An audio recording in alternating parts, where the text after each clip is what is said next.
Hi guys, welcome back again to my YouTube channel. So in today's tutorial, we're going to be learning how to make this beautiful stylish kimono blouse. So if this is your first time coming across my video, thank you so much for stopping by. Please hit on subscribe button and also turn notification bell so you'll be notified anytime new video drops. For my returning subscribers, thank you so much for always watching my video. Please subscribe, do well to share, comment and like, alright? So let's dive right into today's tutorial without wasting much of your time.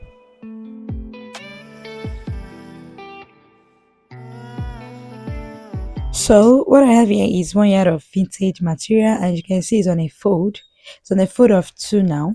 So after arranging everything in place, I will refold again. Okay, just fold it again. Now I have a fold of 4, as you can see. Okay, so this here is the upper side. It will also be served as the shoulder line, and you can see the front and back piece, the folded edge. That's the front and back piece. And for the wideness, what I have from here to this other end is 19 inches. Okay, so now after that, I'll come down by 1.5 inch for the shoulder slope, and I'll mark 3 inches for the neck width.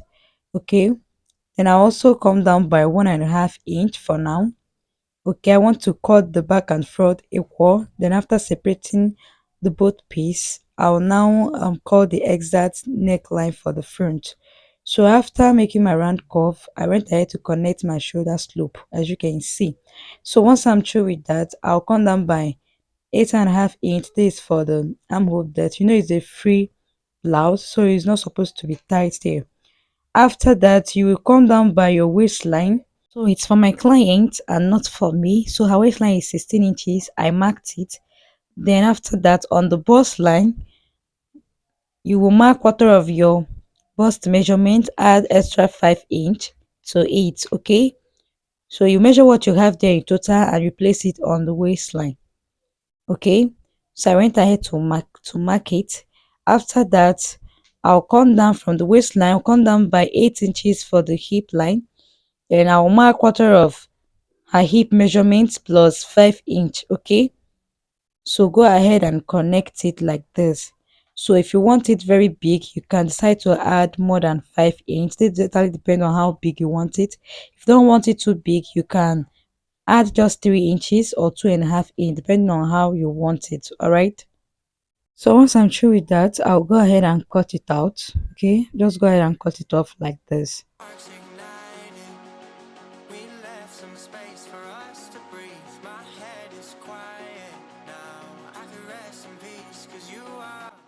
After cutting, this was what I had. Can you see? So the next thing I want to do now is to remove one of the piece, which will serve as the back piece. I'll go ahead and remove it. Then I'll work on the front neckline. All right, so for the front neckline, it has slit at the center. Okay, remember I came down by 1.5 inch here for the neck width. Can you see? I came down by 1.5 inch. So now I want to get the front neckline. So to get my front neckline, I want to come down by 6 inches. You can decide to come down by 7 inches, 7.5, depending on how length you want your slit. Okay, so after marking these 6 inches, I also marked 3 inches. That is, I divided it by 2, then I marked 3 inches. Then I used the 3 inches to make the round neckline. After that, I went ahead to cut it out. Okay, so for the remaining 3 inches here, I'll just make a slit. You just slash through the center. You make your slit, then you stop at that exact spot where you mark 3 inches. Okay, so after I was done with that, I will go ahead and cut out the facing for the front. So for that, you fold your fabric by 2. You place your front piece on top of it like this. First sketch it out, then also marked the exact spot where your slit stopped. Okay, then you can as well leave at least 2.5 inch extra at the hem side. Okay, after the spots you marked your slit length. Do you get what I'm saying? So go ahead and slash it to that exact spot.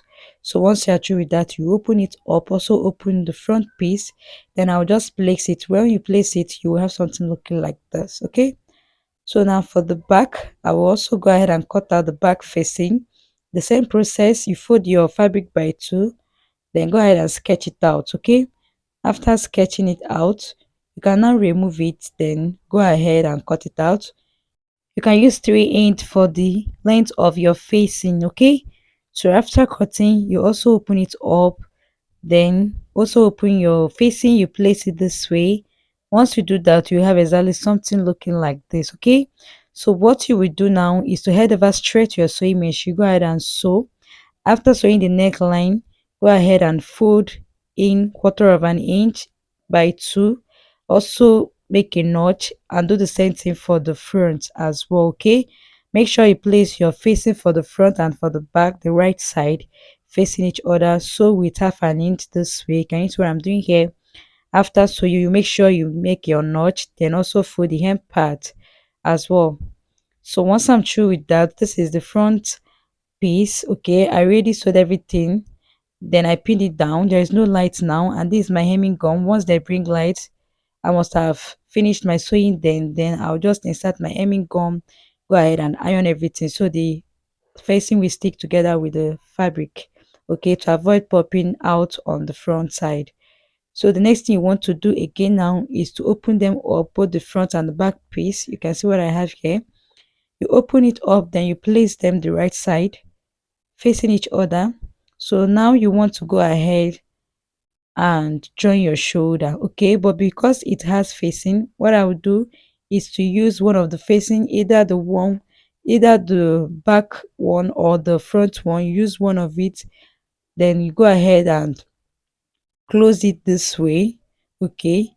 Then head over straight to your sewing machine and sew with 1/2 inch. I always do this on the channel anytime I use facing on for any dress, okay? So once I'm through with that, guys, this is what I have here. All right, so I want to add extra piece on this side of the sleeve. I want to add extra piece. I want it long. You know, I had 19 inches for the wideness, okay, of the upper part in total. So for the length, I have 19 inches, and for the wideness of this straight piece, I have 4 inches. So when I fold it, I'll have 2 inches. Then after, so you have at least 1.5 inch, okay? So you fold it into two, you place it this way, go ahead and sew it 1/2 inch to give you a longer sleeve. Okay, so this sleeve stopped at the elbow of my client. Okay, so once I'm done sewing, guys, this is what I have here for the sleeve. The next thing I want to do now is to close it up this way. Okay, just make them together this way, close it up. Okay, arrange everything in place. So once you're through with that, you go ahead and measure the round sleeve of that person. Make sure it's not tight. Okay, then after measuring, you go ahead and mark down 1 inch. Okay, you use 1 inch for the stitching allowance of the side of the both side. Okay, for the shape you use 1 inch to do this. Make sure the round sleeve is not tight on that person. Don't use her normal round sleeve, okay? It's not meant to be tight. So after shaping the both side, guys, this is what I have, as you can see. All right, so the next thing I want to do now is to make the slant at the hem part, like to make the curve at the hem part. You know the curve of the blouse has curve at the hem part side, okay? So to do that, after arranging everything, you're going to choose where you want to be slanted, either the left side or at the right side, okay?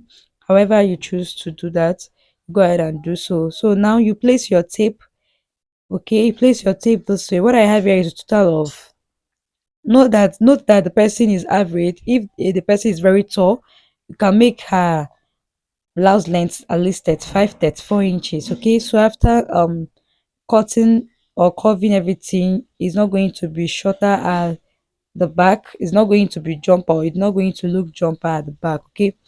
So once I'm through with that, next thing I came down by, actually I came down by, I think, 25 or 26 inches. Then I went ahead to curve it from there to this other end. Okay, you just make your curve like this. Make sure your curve is not too high. Okay, just come down a little bit. You can come down a little bit. You can see I did not let her cut through this other line here. I just came down a little bit, then after that I went ahead to cut it out. All right, so after cutting, the next you want to do now is to fold it into two this way. Like you fold in 1/4 inch by 2, go ahead and sew around. So after sewing, guys, this was what I had. As you can see, this is exactly how it came out. All right, and we have come to the end of today's tutorial. If you love this video, please appreciate me and support my YouTube channel by hitting on the subscribe button. Don't forget to like, comment, and share. Thank you, and bye.